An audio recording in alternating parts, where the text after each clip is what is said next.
Okay, so here is a tale of two cars. Two cars from polar opposites of the auto industry. One driven by mountain farmers and the other by sultans. This is 150 Days of Winter. You get this view. It's been an incredible day. Thank you all for everybody. If you are new to this channel, you should know that I love skiing and I love cars. And this subject really covers both. Now this is Val d'Isère, one of France's best ski resorts. Over the years, several car brands have used this name to help describe the status of their special edition vehicles. This really is a tale of two cars that carry the same badge, but are on polar opposites of the budget. So let's talk about it. Okay, so starting off with the Fiat Panda 4x4. Designed by Giuseppe Giugiaro, yes, the same guy who designed most of the cool Alfa Romeos, Lamborghinis and Maseratis.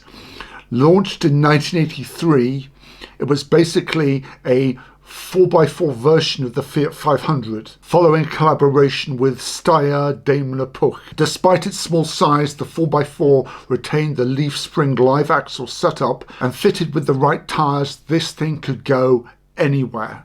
The French gendarmerie swore by them.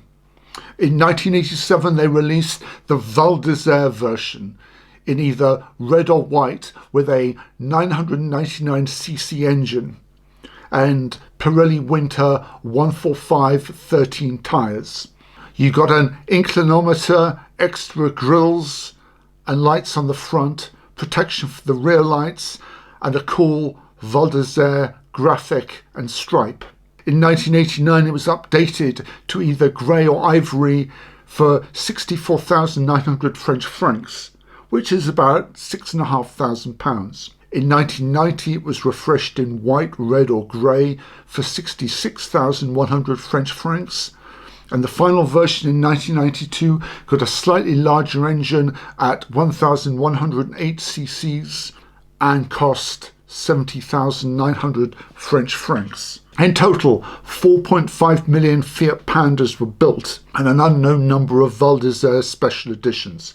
However, I would say it was between 500 and 1,000. However, the ravages of time have taken their toll, and finding an example whose bodywork, despite being galvanized, isn't demonstrating comparisons to Emmental cheese is becoming more and more difficult. For hardcore subscribers, my first video I ever made was with Lee driving his Fiat Panda 4x4 Sisley up the Stellier mountain in Courchevel, after it failed its control technique for corrosion issues. And even though you should watch the video, it made its way to the summit with no problem. Nowadays, if you can find one, it'll cost you. Even though the standard Fiat Panda will probably cost you 1,500 euros maximum, someone is currently selling a Val d'Isère Special Edition for almost 9,000 euros. He obviously doesn't want to part with it. Okay, so that was the Panda.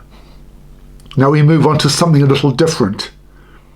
So back in the UK, Bentley, and this is pre-Volkswagen purchase, so it would still be owned by Vickers, so still Bentley Rolls-Royce, produced the Bentley Val d'Isère between 1989 and 1992. In total, 11 were built by Robert Jankel Design. One was built in 1989, 2 in 1990, 7 in 1991, and the last one was built in 1992. Basically, it was an all-wheel drive Bentley Turbo R with an estate rear. The rear overhangs were reduced for all that off-roading, of course. Robert Jankel's design-owned four-wheel drive was optional on all conversions. The rear wheels were conventionally driven. However, the front wheels were driven hydraulically by motors built into each hub assembly. The motors were powered by a hydraulic pump, which was connected to the transmission via a toothed belt drive system. It sounds very complicated and very expensive. And as you can see, the interior designs were bespoke to customers' requirements, however crazy they may be. I believe this yellow example was owned by the Sultan of Brunei. Now, the standard Bentley Turbo R was sold in the USA for nearly $200,000 back in the 90s. So the cost of a custom coach-built conversion is anyone's guess. If you know, please leave your answers in the comments. This more conservative one was up for sale in 2015. It had Saudi Arabian plates, but it was in Marbella, and it currently had 416 kilometers on the clock, so delivery miles. Seems like an ideal chalet car to go down the mountain to Carrefour. It was for sale and they were asking £109,350. A relative bargain if you imagine what the original price would have been. Now, as Bentley and Rolls-Royce were still united, a single Rolls-Royce Val d'Isere was also built in this striking pink. I know, if Barbie, or for those Thunderbird fans, Lady Penelope drove a four-wheel drive Rolls-Royce, then this would be the one. So there you have it. Two amazing cars for two totally different reasons. What did you think? Comments down below. If you enjoy these type of videos, don't forget to subscribe, leave a like, and I will see you all in the next video. Ciao.